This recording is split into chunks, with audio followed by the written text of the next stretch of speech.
Marcelo. Mira, yo creo que, por lo menos como lo veo yo, lo que más me interesa es que la Argentina se encuentra hoy de rodillas. Se podría decir una expresión que se usaba cuando yo era chico: la Argentina está para el cachetazo. Si la Argentina es un país completamente indefenso y estamos a portas de una nueva fragmentación territorial de la Argentina. Es decir, están todas las condiciones dadas para eso. O sea, lo que se ha desnudado con esto es la incapacidad que tiene la Argentina para defender su propio territorio, para custodiarlo. Y la Argentina realmente es un país que hoy no tiene casi parangón en la historia pasada, con ningún momento de historia pasada, y es difícil de compararlo con otros países porque no, es un país completamente indefenso.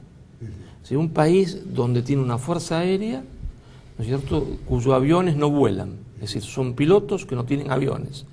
Y cuando se compran o se traen aviones, parecen aviones que mis hijos lo miraban y se reían, me decían: papá, pero son aviones de juguete de la Primera Guerra Mundial, parecían esos aviones que uno ve en las caricaturas. No tiene barco, no tiene submarinos. La Argentina es un país completamente indefenso, completamente indefenso. ¿Eso es producto de los acuerdos de Londres y Madrid? Es producto... paraguas. Mirá, es producto de muchas cosas, entre esos de eso. Es producto también de una culpabilidad profunda del ejército argentino.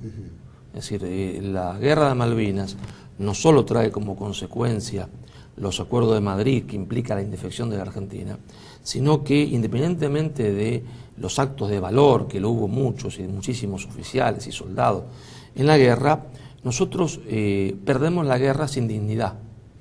No por los conscriptos, no por muchos oficiales. Es decir, en la historia de la humanidad, uno puede perder una guerra. Lo importante no es ganar o perder una guerra, sino cómo se pierde esa guerra. Te voy a poner un ejemplo para redondear lo que yo quiero decir. En la guerra del Pacífico entre Chile y Perú, hay un momento de la guerra que es el Morro de Arica, las tropas del ejército peruano, en las cuales estaban varios argentinos, entre ellos Roque Sáenz Peña, están sitiadas en el Morro de Arica. El Morro es una pequeña montaña, una pequeña colina, rodeado sin ninguna posibilidad. El jefe del ejército chileno intima la rendición. Y entonces el jefe del ejército peruano dice: bueno, señores, le dice a los subalternos, ustedes, el que quiera puede rendirse. Yo soy un oficial del ejército del Perú.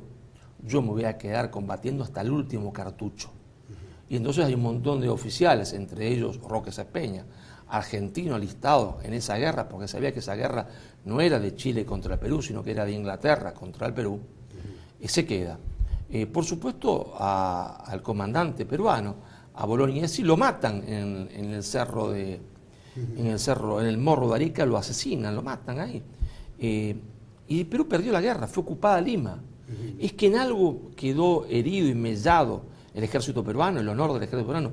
No, en la población el ejército fue siempre una institución de altísimo prestigio, porque ese hombre no se rindió.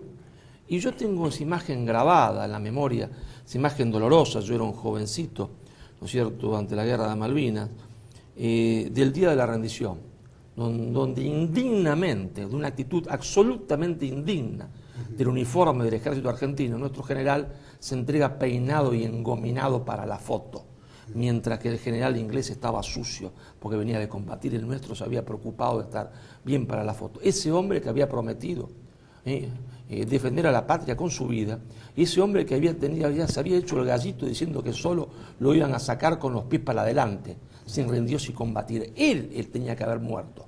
Era el único que no podía rendirse.